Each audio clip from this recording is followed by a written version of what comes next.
Life is often shorter and sicker for Indigenous Australians. Their journey from birth to death is more likely to be burdened by ill health and hospital visits. There's different generations with different traumas and different struggles. It's causing us to be really sick. So diabetes is a big one, smoking.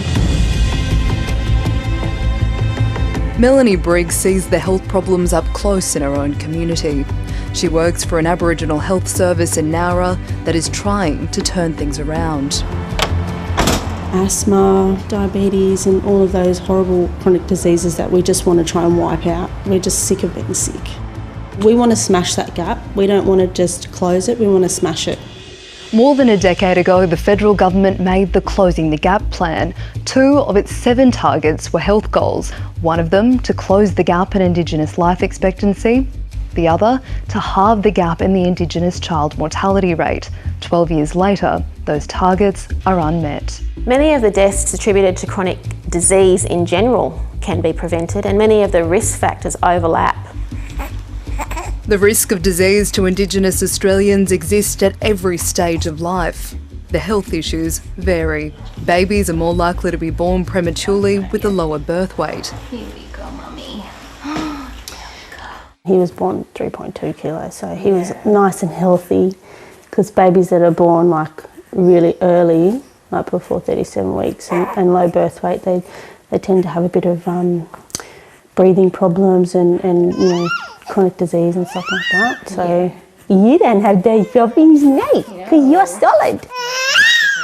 The 2008 Close the Gap report, nothing's changed for maternal mortality, child birth weights, premature birth. There's in 12 years, like that's pretty bad. I think the most important thing about birthing on country is that it's owned by the community, and because it's culture. It's our people, it's our health, and we want to take ownership of that. Indigenous babies are twice as likely to be born underweight. One study found they were on average 300 grams smaller. It might not sound like much, but even the smallest of margins can have a flow-on effect through life. We know that if babies are having those really good outcomes, then we will close the gap. Mental health is also a crisis area. Suicide was the leading cause of death for Indigenous children in 2018. They made up close to 25% of all youth suicides, despite being just 5% of the child population. It's estimated 1 in 3 Aboriginal young people experience psychological distress, compared to 1 in 8 in the general population.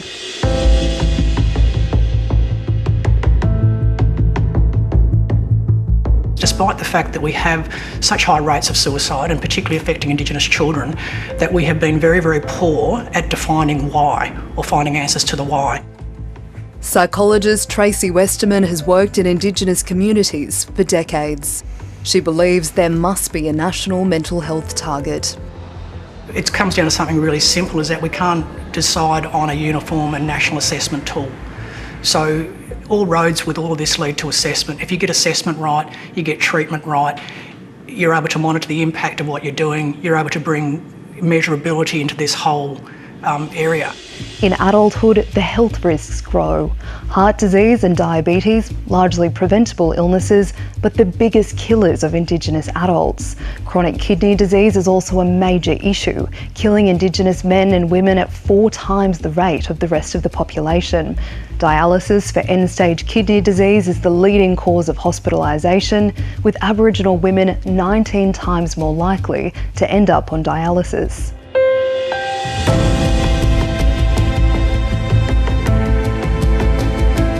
Diabetes, the complications of diabetes and the complications of sustained high blood pressure are the major drivers of kidney failure. So if we consider just those 2 aspects, much of the kidney disease burden in Australia could be prevented, slowed and delayed. Darwin-based kidney specialist Jackie Hughes believes funding needs to be focused on preventative models. We believe it's a largely preventable condition, yet we have a high burden of people that require end-stage care at the moment, for which Australia can deliver high quality care through dialysis and transplantation, but the urgency now is to aggressively move forward to preventing chronic kidney disease. At every stage of life, there's work to be done. Our babies deserve the best start to life. Our babies and our mothers deserve equal care.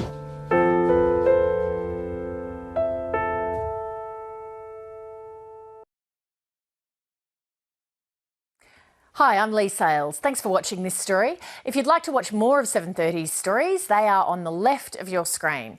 And tap on the button below to subscribe and get the latest from ABC News.